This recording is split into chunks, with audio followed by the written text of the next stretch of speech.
AOB encounter నేపథ్యంలో AP CM Chandrababu సెక్యూరిటీని పెంచారు. సాధారణంగా హై సెక్యూరిటీలో ఉండే ఆయనకు మావోయిస్టుల హెచ్చరికల నేపథ్యంలో భద్రతను మరింత కట్టుదిట్టం చేశారు. చంద్రబాబు ఆయన కుమారుడు లోకేష్లే టార్గెట్గా ఆత్మాహుతి దాడులు జరుపుతామంటూ మావోయిస్టులు చేసిన ప్రకటనలను పోలీసులు సీరియస్గా తీసుకున్నారు.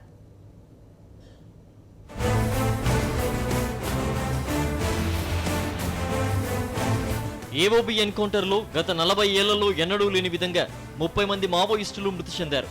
దీన్ని బూటకపు ఎన్కౌంటర్గా ఆరోపిస్తున్న మావోయిస్టు నేతలు ఆహార పదార్థాల్లో పోలీసులు మత్తుమందు కలిపి చంపారంటూ ఆరోపించారు.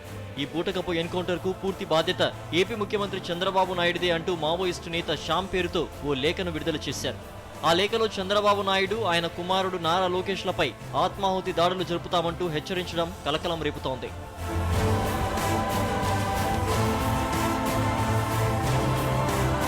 మావోల లేఖ నేపథ్యంలో పోలీసులు అప్రమత్తమయ్యారు.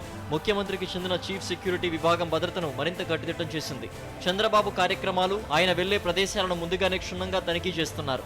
అదే సమయంలో హైదరాబాద్లోని ఆయన నివాసం ఎన్టీఆర్ ట్రస్ట్ భవన్లోని సెక్యూరిటీని కూడా అప్రమత్తం చేశారు. చంద్రబాబుతో పాటు ఆయన కుమారుడు లోకేష్ పర్యటనలను కూడా పూర్తి స్థాయిలో సెక్యూరిటీ అధికారులు పర్యవేక్షిస్తున్నారు.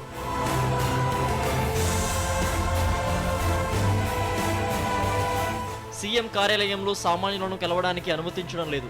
అపరిచితులను అసలు సీఎం కార్యాలయం సమీపంలోనే ఉండనివ్వడం లేదు. అపాయింట్మెంట్లను పూర్తిగా నియంత్రించారు. సీఎం కార్యాలయంతో పాటు వాహన శ్రేణులను, కమాండోల సంఖ్యను పెంచారు. గతంలోనూ మావోలు చంద్రబాబును టార్గెట్గా చేసుకుని అలిపిరిలో బాంబు దాడికి పాల్పడిన నేపథ్యంలో ఈసారి మరిన్ని జాగ్రత్తలు తీసుకుంటున్నారు పోలీసులు.